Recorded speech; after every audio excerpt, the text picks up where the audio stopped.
Hi guys, welcome back to the channel and to another video and the second episode in my beginner's guide where I try to answer questions you might have as a beginner in this wonderful hobby.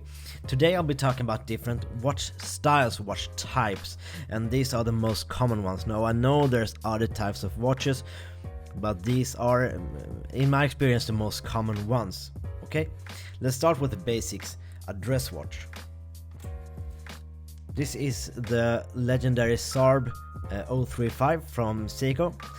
A dress watch should be simple.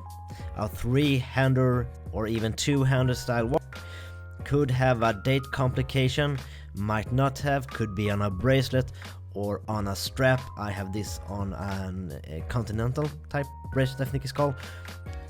It should be nice, simple, and elegant and thin enough to fit under the cuff of your sleeve of your shirt. Second, another maybe the most common one is a diver style watch. This is the Jack Turner Tsunami.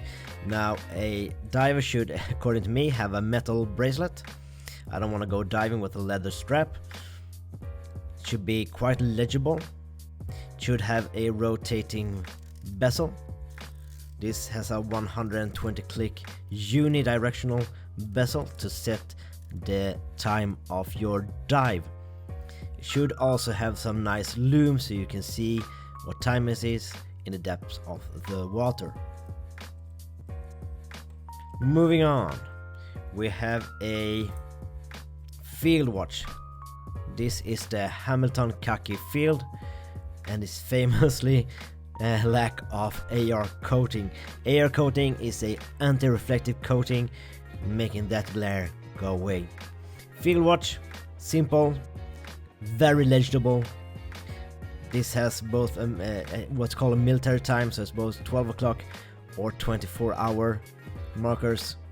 Normal time, as we in most part of the world call it, apart from the good old US. Could be on a strap, could be on a bracelet, but needs to be simple and legible and sturdy. Another style of watch that's been really popular lately is the GMTs. This is the Venezianico Nereide. It has a GMT function, so it has, as you can see, it's kind of hidden right now, we have a fourth hand. With that hand you can set a second time zone. You can track the time in another country, another time zone. If you have relatives in another country or you work with people in other time zones, very useful. This one also has a rotating bezel that you can set a third time zone. Very useful for traveling, or if you travel and want to set keep track of what time it is at home and so on and so forth.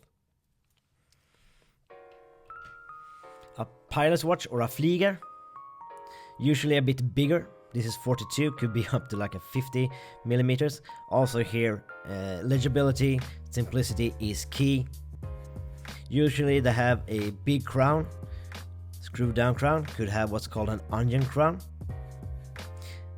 But legibility is key also here. Nice, big, simple dial.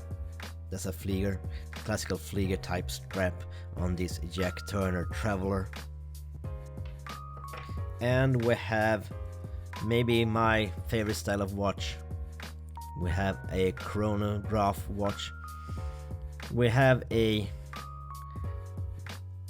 not standing still seconds hand. That's the chronograph hand, so when I push the upper pusher, it goes running. And when I stop it, it stops, and then down here it resets. So it's kind of a timer. Sometimes, like with this Heim Legacy SE, you have a pulsometer to keep track of pulse of your patients.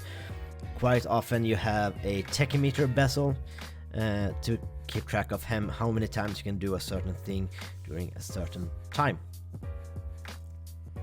This is a manual wind chronograph from microbrand Heim. Now another couple of types of watches I need mentioning. Homage watches, like this Pagani design Oyster Perpetual, Tiffany Blue. So what's a what is a homage watch? Basically, when you take a design that someone else has made and you make a watch very, very similar to that design, maybe change a couple of things like this. If it were to be a Rolex Oyster Perpetual, you would have a Rolex crown up here, but what you do is that you add your own name to it. So it's very close to original, but not a copy, not a straight up copy, but very, very close. And then finally we have a watch mod. Now this is not a brand, these are different pieces of bought in different places. So the case is bought in one place, the hands in one place, the dial in one place, the NH35 movement in another place, and then it has been put together by a friend of mine. So that's a mod. You can also take a watch, change some of the parts and modify the watch. Here where it becomes a bit tricky. That was a GMT. This is also a GMT. So you have many different styles of GMTs. You see this has no bezel. Well, the Venezianico had a bezel. This is also a dressier piece. So it's a GMT that is a dress watch. The diver watch, like, it should have a lot of water resistance. The Jack Turner has 200 meters. Now, a diver's watch like this Certina can be dressy, but a dress watch can't be a diver because it lacks some of the functions. So there you have it, my friends, the most common styles of watches. Then there's plenty of other styles, of course, as well, but these are the basics. And that's it for this time. Until next time, take care, stay safe, and bye bye.